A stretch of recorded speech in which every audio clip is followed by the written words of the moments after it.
Buenas noches, muchas gracias por estar con nosotros aquí en el 11, México Social. Hemos hablado muchas veces, o reflexionado con expertos, con gente que conoce, sobre esta realidad de un México inundado de violencias, todas las violencias. Y durante mucho tiempo, creo que todavía, muchos sostienen que las violencias están asociadas a marginación, a pobreza, digamos, a carencias, para usar lenguajes del Coneval. Pero Guanajuato es un desafío a la comprensión misma.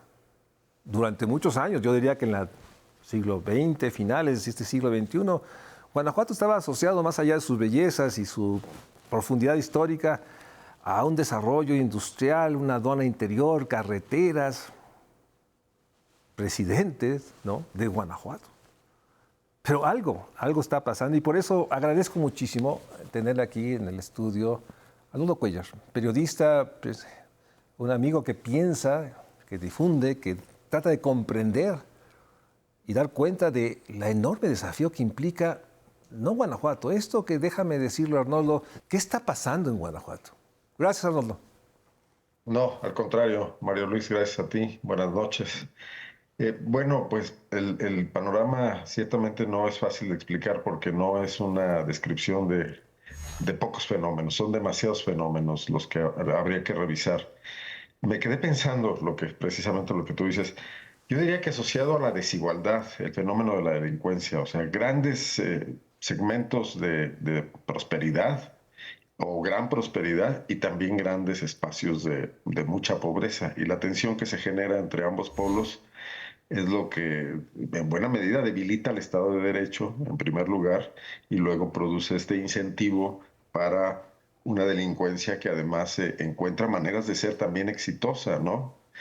Eh, Empecemos un poco por el tema político, porque Guanajuato tiene una continuidad frente a esto que se habla mucho de si las transiciones pueden producir rupturas institucionales que generen algunos espacios donde se cuele pues, la ilegalidad o la ausencia de Estado de Derecho.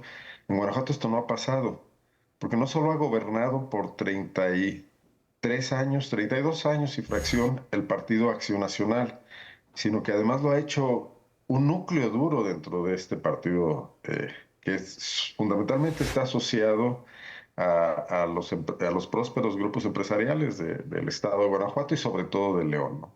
Pues ahí ha habido una continuidad. ¿Qué más continuidad que el ejemplo que ya es conocido por mucha gente de que hemos tenido al mismo procurador fiscal en el camino, transitó de una forma a otra y con diferentes facultades y además más poder por de 2009 a la fecha, por 15 años, y que además hemos tenido al mismo secretario de Seguridad por 12 años. Entonces ahí no podríamos encontrar una explicación, o quizás sí, pero en otro sentido. ¿Qué pasa cuando las instituciones se hacen de la vista gorda y deciden sencillamente cumplir con lo mínimo? Estar básicamente en un piso donde atienden ciertas cosas que emergen, donde la justicia se puede además convertir en algo administrable, no un Estado de Derecho igual para todos. Bueno, pues entonces ocurre este fenómeno tan conocido que tú muy bien has explorado de la impunidad, ¿no? Y la impunidad es el mayor incentivo para la delincuencia.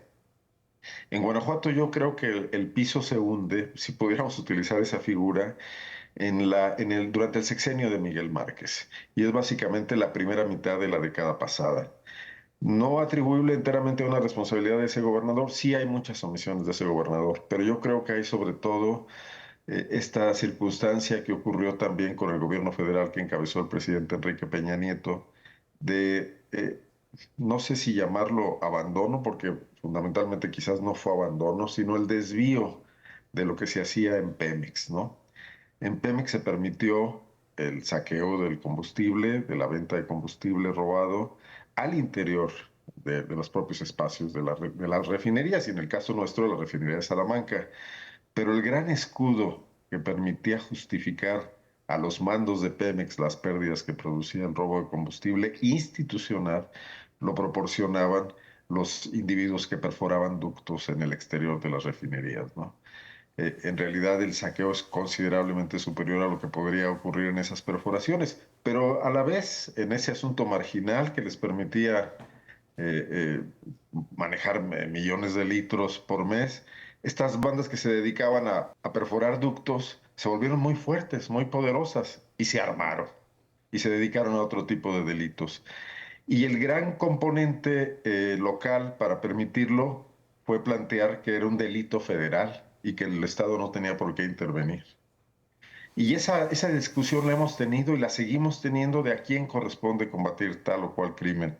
Y podemos referirnos a la venta de droga, por ejemplo, o podemos referirnos a un tema que no es delincuencial estrictamente, sino de salud pública, que es el aumento de las adicciones, que en Guanajuato también ha sido brutal y que ningún sector, ningún espacio de la salud, ni el federal, ni el estatal, ni el Instituto Mexicano del Seguro Social, ni nadie se dedican a atender y que han generado este gran mercado que ahora que se superó después de la intervención federal en 2019, el robo masivo de combustible se ha convertido en el otro gran generador de recursos para estos grupos. Pero Perdón, sí. déjame, Arnoldo, a ver. Entiendo, hay una parte de esta enorme complejidad y no la quiero simplificar. Sin duda, la desigualdad es detonante. Grupos que tienen muchos privilegios y una gran población que tiene muchas carencias, privaciones. El tema que realmente sorprende a todos nosotros es, por una parte, las desapariciones, fosas por todas partes. Y el otro parecía ser que en Guanajuato, por alguna razón, hay una violencia simbólica enorme, o sea, las masacres, o sea, no sé cómo puedes tú, conocedor, tratar de darnos una serie de preguntas. ¿Por qué hay tanta violencia? Porque parece ser desde la posada en que unos jóvenes hasta la violencia, las buscadoras, no estaremos, y es pregunta, no estaremos en un gobierno que ha sido infiltrado, cooptado por grupos, y ya no es este gobierno, digamos, imparcial que detenta la búsqueda del derecho para todos. ¿Podemos especular esa hipótesis de que se ha infiltrado? Bueno, tenemos tres niveles de gobierno, ¿no? Y yo creo que definitivamente hay infiltraciones del crimen organizado en muchos de estos niveles, en varios de los tres niveles de gobierno. Yo, por ejemplo, te mencionaría que en el nivel municipal los alcaldes o están sujetos a la ley de plata o plomo. Y entonces dejan de hacer, permiten a sus policías desmantelarse. Si no se involucran directamente, pues dejan que sus jefes de policía lo hagan o que reciban el dinero que les permite mantenerse al margen y no convertir vigilantes, ¿no? En el nivel estatal, pues tenemos que las fuerzas policíacas, una importante presencia policial en el estado, son cerca de 3.500 elementos de una policía estatal, más la Fiscalía del Estado, que además trabajan en común acuerdo. La Fiscalía Autónoma, la Secretaría de Seguridad, dependiendo del Poder Ejecutivo Estatal, trabajan muy cercanos y que han sacado las manos del tema. Y que aunque tienen mucha injerencia en las propias policías municipales, porque ellos controlan los exámenes de control y de confianza, válgase la redundancia, que permite a designar o inhibir a jefes de policía, pues eso les permite también aumentar territorialmente su presencia, su espacio y su control. Pero ahí también no está ocurriendo nada. No vemos una persecución del delito, salvo cuando el caso se vuelve muy mediático, que inmediatamente salen a avisar que han destinado grupos especiales de élite a tratar de... Y aún así no se tienen resultados muy buenos. Esto que mencionas tú de Salvatierra, no hay un solo detenido todavía. Y tenemos el nivel federal. En el nivel federal yo te diría que aquí la presencia de la Guardia Nacional y del Ejército pues tampoco garantiza ninguna tranquilidad, ¿no? Tampoco se ve que estén actuando y no sabemos si es porque se hacen un lado y ese es un problema del Estado, si porque los inhibe las constantes críticas del presidente hacia el fiscal de Guanajuato, o sencillamente están actuando igual que en todo el país, ¿no? Eh, Viendo pasar los fenómenos y no actuando. Si hay omisión o hay complicidad, me preguntas algo muy difícil, no tengo los elementos de prueba, pero la resultante es la misma. Es el abandono de los ciudadanos frente a los grupos del crimen organizado, a cuyo dominio están totalmente sometidos.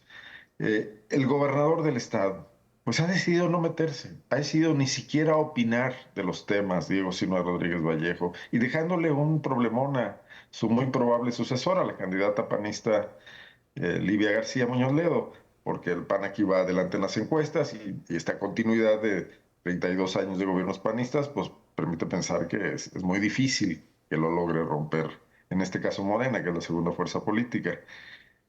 Pero ella ya no va a poder hacerse a un lado. Es más, en la campaña le están brincando esos temas todos los días. Si va a tomar responsabilidad o no, pues lo sabremos, porque lo primero que debe hacer es saber si ratifica al secretario de Seguridad y si le otorga su confianza a este mismo fiscal.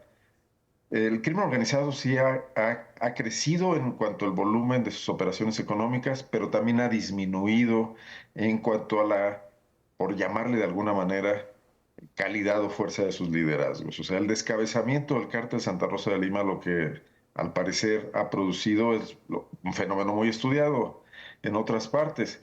Estos grupos que de todas maneras pululan por todas partes ya no tienen un guía, ya no tienen una disciplina interna y que son capaces de cometer las atrocidades que hemos visto sin importar incluso que eso les echa a perder el negocio criminal. Yo creo que en la época en que había un liderazgo como el de Antonio Yepes el Marro, aunque sí la violencia se desató por el combate contra el cártel Jalisco Nueva Generación, que vio que el exitoso mercado del combustible robado no tenían ellos ninguna injerencia y produjo un incremento en la violencia en Guanajuato. Ahí también se produjo un pico en 2019, 2020. Bueno, incluso antes, 2019 ya implicó la intervención federal en el tema con la guerra contra el huachicol, digamos 2018. Sí. A mí eso me deja muy claro por qué ha aumentado la crudeza de los asesinatos, porque son delincuentes más jóvenes, con alto poder de fuego, digamos más irresponsables, sin un proyecto definido y que tienen la posibilidad de hacerlo porque el aparato estatal no tiene capacidad de respuesta y saben que va a ser muy difícil que paguen las consecuencias de los hechos que han cometido. Déjame hacer Entonces, un estamos corte, en déjame hacer un una corte. espiral. Así es, déjame hacer un corte y regresamos. A tratar de comprender lo que está pasando. Una entidad que pasan los años, sigue siendo evidente esta enorme violencia y los señalamientos de omisión o distancia o complicidad, no sabemos, de las autoridades de todos los niveles, pero el hecho es que está totalmente indicado el desarrollo, crecimiento, riqueza que se genera con una modus operandi de muchos grupos muy violentos y que parece ser que una elección no es una respuesta ante esta azoro que se vive. Vamos a un corte y regresamos aquí a México Social para seguir hablando de Guanajuato, una de las paradojas más grandes de las violencias que nos inundan a todos.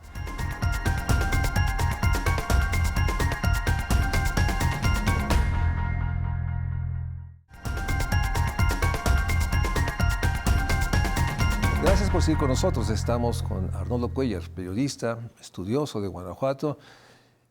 Pero déjame preguntarte, si es así, estas grandes líneas y trazos de esta sensación de fatalidad, de que no se mueve esta violencia brutal. Un querido amigo nuestro, Saúl Arellano, me dice que ya no va a la plaza de Salvatierra, se refugian, se retraen, ya no andan por esas carreteras enormes que tienen. O sea, ha habido una transformación de la vida social.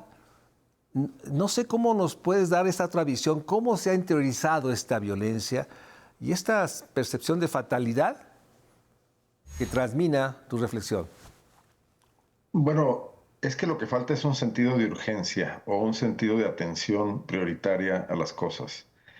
¿Hay preocupación? Sí, pero es esta preocupación donde el ciudadano es el que tiene que tomar precauciones por su cuenta o comprar cámaras para su casa o reforzar las alarmas si es que lo puede hacer, si su presupuesto se lo permite, o evitar salir a los lugares que se mencionan como riesgosos o ya no tomar taxis de ningún tipo, ni Ubers, etcétera.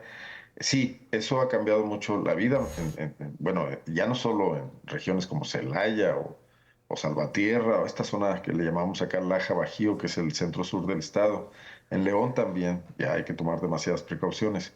Pero frente a eso, la sociedad no lo está planteando como una exigencia al gobierno de mayor seguridad, ¿no? La prueba es, por ejemplo, que en este arranque de año, el gobernador del estado decidió destinar 200 millones de pesos a un programa de conciertos de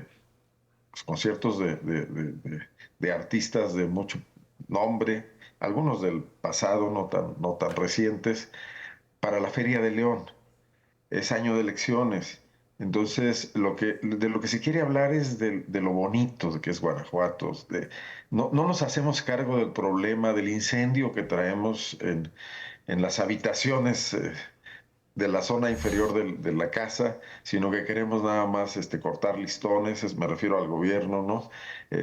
Hacer campañas publicitarias, anunciar grandes eventos y ya. Es un gobierno que ya se quiere ir, que ya no le preocupan estas cosas, que le preocupa mucho el voto y que quiere dar pan y circo a la gente, ¿no?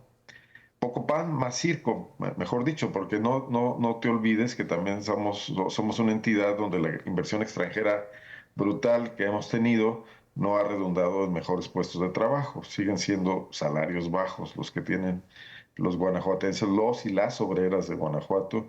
Yo no descarto, y hace falta un estudio serio, científico, la posibilidad incluso de que la mayor ocupación de la gente en plantas fabriles, como antes ha ocurrido en Ciudad Juárez o ha ocurrido en Tijuana, también contribuya a la desintegración familiar y contribuya a esta ruptura grave de los tejidos sociales, ¿no? Jóvenes que no ven a sus padres en todo el día porque ambos están trabajando, padres que tienen que viajar de una hora y media a sus centros de trabajo eh, camiones proporcionados por las propias empresas, lo que ha generado toda otra industria alternativa, por cierto, en manos siempre de empresarios muy cercanos al panismo gobernante, porque esos camiones que transporten obreros también los ves transportando acarreados a los mítines multitudinarios que muy seguido se llevan a cabo aquí, sean o no sean campañas. Entonces, estas personas no están con sus hijos una con tiempo de calidad, ¿no? Y ocurre en todo el corredor industrial, en estos enormes conglomerados fabriles que se han instalado en Silao, en Irapuato, en Celaya, las grandes armadoras japonesas que además tienen todas estas empresas que les proveen materias primas, insumos. Sí, Guanajuato ha cambiado esa red. Tú llegas en avión al aeropuerto del Sí. Bajío, en Guanajuato, y lo que sobrevuela son campos y campos enormes de plantas industriales, donde antes habría sembradíos. Entonces, también ahí hay un cambio, un giro. La población rural que tenía ciertos valores, que se arraigaba de una u otra manera, que ganaba mucho menos dinero quizás, pero que vivía mejor, ahora es población urbana, con otras necesidades, con otras tentaciones, con otras expectativas.